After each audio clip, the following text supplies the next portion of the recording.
So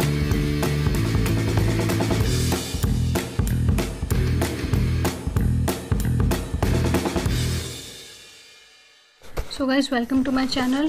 previous video में हमने पढ़ा तो उसके 2 टाइप्स होते हैं, फंक्शंस के इनबिल्ट एंड यूज़र डिफाइंड। आज हम उसके आगे का पढ़ेंगे, फंक्शन प्रोटोटाइप्स क्या होते हैं, फंक्शंस यूज़ क्यों होते हैं। Clear? Let us start. Function prototype. A function prototype is a declaration of a function that tells the program about the type of value returned by the function, name of a function, number and type of arguments. What is argument? It is parameter. जैसे जैसे आप मेरी videos देखते जाओगे आपके सारा कुछ doubt clear होता जाएगा। आप प्लीज़ मेरी वीडियो एंड तक देखना। डेफिनेटली आपको हर एक चीज़, हर एक कोडिंग, हर एक फंक्शन का सब कुछ क्लियर हो जाएगा। How to write a function, how to use a function in a program, how to add the function, how to use parameters in the functions, what is argument, name of the functions, everything is clear to you. Please watch till the end, don't skip the video, otherwise कुछ भी आप skip करोगे video के बीच में से कुछ ना कुछ लॉजिक आप स्किप कर दोगे फिर। क्लियर? तो फंक्शन प्रोटोटाइप क्या होता है? जो कि हमें बताता है, प्रोग्रामर को बताता है कि जो आपने प्रोग्राम लिखा उसमें आपका फंक्शन का नेम क्या है, आपने कितने नंबर ऑफ आर्ग्यूमेंट्स लगाए हैं, आर्ग्यूमेंट के डाटा टाइप्स क्या है, आपका जो फंक्शन है उसकी डेक्लरेशन कैसी है, राइट? जैसे सिंटैक्स लिखा मैंने, return type that is data type. Clear? कि मैं किस टाइप की रिटर्न चाहती हूँ, मैं फंक्शन में से किस टाइप की रिटर्न चाहती हूँ। Next function name, next parameter list and argument. Function में पैरामीटर्स पास होते हैं, वो भी 2 टाइप्स के होते हैं, actual and formal. Previous video में आपको बताया था 2 टाइप्स के होते हैं, एक्चुअल एंड फॉर्मल, जो कि आपको अच्छे से क्लियर होगा। कॉल बाय रेफरेंस और कॉल बाय वैल्यू में इन दोनों का क्या यूज़ है, क्या डिफरेंस है दोनों में। मैं वैसे आपको रिसेंटली इस वीडियो में भी क्लियर कर दूंगी, बट आप प्लीज़ मेरे चैनल को सब्सक्राइब करना ताकि आपको जब मैं call by value, call by reference पढ़ाऊँ तो आपको ये चीज़ बहुत अच्छे से क्लियर हो जाए। फिर मैंने लगाया इसमें इंट, एग्जाम्पल्स हैं इसके, int add, int is return type, add is function name. उसके अंदर मैंने जो पैरामीटर्स लिए हैं वो दोनों इंट क्या टाइप के लिए हैं, इंट कोमा इंट। वो मैंने आपको यहाँ पे वेरिएबल नहीं लगाया बिकॉज ये भी सिंटेक्स टाइप में आपको एग्जांपल दिया है, अभी प्रॉपर नहीं है। ये प्रॉपर कैसे लिखा जाएगा, वो इंट ऐड ब्रैकेट इंट ए कोमा इंट बी। ए डिफाइन करता है इंटीजर टाइप वेरिएबल ए है, बी डिफाइन करता है इंटीजर टाइप वेरिएबल बी है। क्लियर हुआ? अभी जस्ट एक टाइप के प्रोटोटाइप्स बताए जा रहे हैं आपको। नेक्स्ट एग्जांपल में रिटर्न टाइप लिया वॉइड, ऐड फंक्शन नेम, उसमें पैरामीटर मैंने सिर्फ एक डाला, दैट इज वॉइड, एक ही parameter only 1। Next is int add, इसमें मैंने 2 पैरामीटर्स लिए, फ्लोट एंड इट।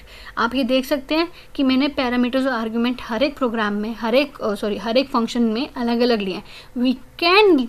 हम यूज़ कर सकते हैं अलग अलग। क्लियर हो गया? 4 टाइप्स हम यूज़ करते हैं प्रोटोटाइप में, that is return type, function name, argument list and terminating semicolon. Variable declaration देखो, आप देखो, data type, variable name. Variable declaration तो आपको सबको आता होगा अगर आप लोगों ने मेरी सारी वीडियो सब तक की देखी है। वेरिएबल डिक्लेयर कैसे करते हैं, हम डाटा टाइप लिखते हैं, वेरिएबल का नेम लिखते हैं, उसमें वैल्यू इंसर्ट करते हैं। फिर मैंने जैसे कि नीचे लिया फ्लोट मार्क्स, इंट प्राइस, ये विदाउट वैल्यू है, ये नॉर्मल बाय डिफॉल्ट 0 है, अभी इनमें कोई वैल्यू स्टोर नहीं है। बट जिसमें वैल्यू है int x equal to 5, it means मेरी एक्स की वेरिएबल की वैल्यू 5 है। 5 क्यों है? क्योंकि वो इंटीजर टाइप है, मैंने उसको इंटीजर टाइप डाटा टाइप दिया है, इसलिए उसकी वैल्यू मैंने 5 स्टोर कराई है। अगर मैं कैर दूंगी तो मैं उसमें करेक्टर स्टोर कराऊंगी, अगर मैं फ्लोट दूंगी मैं उसमें डेसिमल वैल्यू स्टोर कराऊंगी। Clear? Function call, a function must be called by its name followed by argument list enclosed in semicolon. Semicolon most important, हमारे कंप्यूटर्स के प्रोग्राम में सेमीकोलन बहुत ज़रूरी है। अगर बाय चांस किसी भी एक लाइन में सेमीकोलन आप मिस कर देते हो, आपका डेफिनेटली वो एक बिग एरर शो करेगा। Clear? Semicolon create a error. Okay, so आपको ध्यान से सेमीकोलन्स लगाने हैं। Syntax is function name as usual, parameter list, call कर रहे हैं, जिस फंक्शन को हम कॉल करते हैं उस फंक्शन का नेम और फंक्शन कॉल के टाइम दोनों नेम सेम होते हैं। ब्रैकेट में जो हम पैरामीटर्स लगाते हैं, जो मेरा फंक्शन डिक्लेरेशन और डिफाइन के टाइम है वही सेम पैरामीटर डाटा टाइप हम कॉल में यूज़ करते हैं। हम अगर डिफरेंट कर देंगे तो वो मैच नहीं करेगा और वो कॉल नहीं करेगा। Clear? For example add x comma y, add 40, 60, मतलब ये मैंने कॉल किया है। बट जब मैंने डिफाइन किया होगा तो मैंने वहाँ पे इंट ए और इंट बी लिखा होगा, और इंट ए में मेरा 40 जाएगा, इंट बी में मेरा 60 जाएगा। वो आपको आगे क्लियर हो जाएगा सारा। आप जस्ट अभी ये ध्यान रखो कि फंक्शन कॉल का सिंटेक्स क्या होता है। फंक्शन नेम, उसके अंदर मेरा पैरामीटर पास होता है, जो कि सेम पैरामीटर मैं फंक्शन डिफाइन और डिक्लेरेशन में देती हूँ। क्लियर हो गया। Suppose int add, int is a return type, add is a function name. Clear है ना आपने, अभी मैंने प्रोटोटाइप में बताया आपको। फिर आता है इसमें int comma float, that is argument, 2 argument है, number of argument 2 and the type is int and float. आगे सेमीकोलन लगा, दैट इज प्रोटोटाइप। देखो मैंने आगे मेंशन किया हुआ, आप ध्यान से देखना। फिर मैंने लिखा होगा, और इंट ए में मेरा 40 जाएगा, इंट बी में मेरा 60 जाएगा। वो आपको आगे क्लियर हो जाएगा सारा। आप जस्ट अभी ये ध्यान रखो कि फंक्शन कॉल का सिंटेक्स क्या होता है। फंक्शन नेम, उसके अंदर मेरा पैरामीटर पास होता है, जो कि सेम पैरामीटर मैं फंक्शन डिफाइन और डिक्लेरेशन में देती हूँ। क्लियर हो गया। आता है इसमें int comma float, that is argument, 2 argument है, number of argument 2 and the type is int and float. आगे सेमीकोलन लगा, दैट इज प्रोटोटाइप। देखो मैंने आगे मेंशन किया हुआ, आप ध्यान से देखना। फिर मैंने लिखा add x comma y semicolon, x की वैल्यू इंट है, वाई की वैल्यू फ्लोट है। आपको समझ आया जो मैं आपको अभी बताया प्रीवियस अभी कुछ सेकंड्स पहले ही, कि सेम लेगा। ऊपर यहाँ पे नीचे जो मैंने लिखा कॉलिंग में एक्स कोमा वाई पास किया, जो एक्स है वो इंट टाइप का डिक्लेरेशन के टाइम का, जो वाई है वो फ्लोट लेगा। फिर फंक्शन डेफिनेशंस, अभी मैंने पढ़ा फंक्शन के प्रोटोटाइप, फंक्शन कॉल कैसे होता है। अब हम पढ़ रहे हैं फंक्शन डेफाइन कैसे होता है, उसका syntax. Function type, function name and parameter list, उसके अंदर हम उसका कोड नहीं लिखते। फंक्शन डेफिनेशन क्या होता है, फंक्शन टाइप, फंक्शन नेम, फिर पैरामीटर लिस्ट। बट जब हम डिक्लेयर करते हैं, हम पैरामीटर लिस्ट के बाद सेमीकोलन ऐड कर देते हैं, उसके आगे हम डिफाइन नहीं देते हम क्या आगे की कोड है। बट जब हम डिफाइन करते हैं तो हम पूरा का पूरा कोड मेंशन करते हैं कि फंक्शन के अंदर क्या क्या होना है, फंक्शन क्या काम कर रहा है, हमारा सारा डाटा हम उसमें स्टोर करते हैं। लाइक अभी मैंने लोकल वेरिएबल डिक्लेरेशन ले ली, फंक्शन बॉडी स्टेटमेंट लगाई, देन रिटर्न स्टेटमेंट। क्लियर हुआ। फंक्शन बॉडी स्टेटमेंट लिखी है मैंने इसमें। डिफाइन मतलब उसको हम फंक्शन को प्रॉपर डिफाइन करें कि इस फंक्शन का क्या काम है, ताकि हम जब भी इसको कॉल करें तो हमें पता हो कि हमने डिफाइन में क्या डाला है। क्लियर हुआ।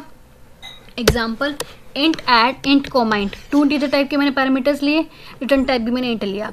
फिर मैंने z में add x comma y, that is मेरे फंक्शन कॉल हुआ, मैंने फंक्शन कॉल को z में स्टोर करा दिया। फिर इसकी डिफाइन की मैंने, कैसे डिफाइन की, मैंने डिफाइन में अभी इन्होंने डिफाइन में देखो मैंने क्या किया, इंट ऐड इंट ए कोमा इंट बी। अब जो मेरा कॉल में x है ना वो भी इंट टाइप का इंट ए बनेगा, जो y है वो इंट टाइप का इंट बी बनेगा। क्लियर हो गया। अगर मैंने वैल्यू को छोड़ डाल दी y में, मैंने कुछ और वैल्यू डाल दैट इज 10.10 समथिंग, तो वो मेरा इंट नहीं है, वो मेरा फ्लोट में जाएगा, तो वो मैच नहीं करेगा, तो मेरा ये कॉल नहीं होगा। मेरा कॉल में x है ना वो भी इंट टाइप का इंट ए बनेगा, जो y है वो इंट टाइप का इंट बी बनेगा। क्लियर हो गया। अगर मैंने वैल्यू को छोड़ डाल दी y में, मैंने कुछ और वैल्यू डाल दैट इज 10.10 समथिंग, तो वो मेरा इंट नहीं है, वो मेरा फ्लोट में जाएगा, तो वो मैच नहीं करेगा, तो मेरा ये कॉल नहीं होगा। सो गाइस अभी तक हमने पढ़ लिया फंक्शंस के calling, define, declaration. Now prototype हमारे लिए क्यों जरूरी है। जैसे कि एक मेरा प्रोग्राम है ये, अगर मैं इस प्रोग्राम में प्रोटोटाइप नहीं लिखती तो वो मेरा एरर देगा। ठीक है, तो मुझे इसमें लिखना बहुत ज़रूरी है। फिर मैंने इसमें इंट में मैंने सिर्फ इसको कॉल किया। कॉलिंग में आपको बताइए सीधा नाम आता है और ब्रैकेट में अगर आर्ग्यूमेंट है तो आर्ग्यूमेंट, बट ये विदाउट नेक्स्ट मैंने लिखा। फिर मैंने इसकी फंक्शन की नीचे जाके मैंने डिक्लेरेशन डिफाइन दिया। ऊपर मैंने क्या किया, डिक्लेयर, मेन में क्या किया मैंने कॉल, नीचे मैंने क्या किया डिफाइन, सबसे लास्ट में डिफाइन में मैंने मेंशन किया 2 इज इवन नंबर। जब मेरा मेन चलेगा, एग्जीक्यूट होगा, तो मेरा प्रिंट में मेरा यहाँ पे कॉल आउटपुट शो होगा 2 is a even number. Clear. Functions की कैटेगरीज 4 होती हैं। Function with no return value and no argument, जो कि हमने प्रीवियस में किया। वॉइड प्रिंट था, वॉइड में कोई रिटर्न टाइप नहीं होता। सेकंड, कोई आर्ग्यूमेंट भी नहीं था उसमें। Second is function with argument pass and no return value. अगर मैं आर्ग्यूमेंट पास कर रही हूँ बट रिटर्न वैल्यू नहीं है, बिकॉज वॉइड रिटर्न वैल्यू नहीं होती, तो मैं लिख देती हूँ void and bracket x comma y. तो एक्स कोमा वाई दोनों इंट ले लेती हूँ मैं। क्लियर हो गया। तो मेरे दोनों इंटीजर्स हैं अंदर आर्ग्यूमेंट, पर मेरा रिटर्न टाइप वॉइड है। मैंने थर्ड में लिखा function with no arguments but return a value. Argument नहीं पास किया मैंने अगर, तो रिटर्न मुझे चाहिए वैल्यू, बट उस फंक्शन की तो मैंने इंट टाइप का बना दिया उसको। अगर मुझे किसी फंक्शन से रिटर्न चाहिए तो मैं उसको इंटीजर टाइप बना दूंगी, फ्लोट टाइप बना दूंगी। अगर मुझे कोई रिटर्न टाइप नहीं चाहिए तो मैं उसको वॉइड टाइप बनाऊंगी, return type. Clear? Function with arguments and return a value, दोनों चीज़ें अगर, तो that is int add comma bracket int comma int. Guys ये हम चारों के चारों कैटेगरीज नेक्स्ट वीडियो में मैं आपको अच्छे से समझाऊंगी, ये बहुत वास्ट हो जाएगा।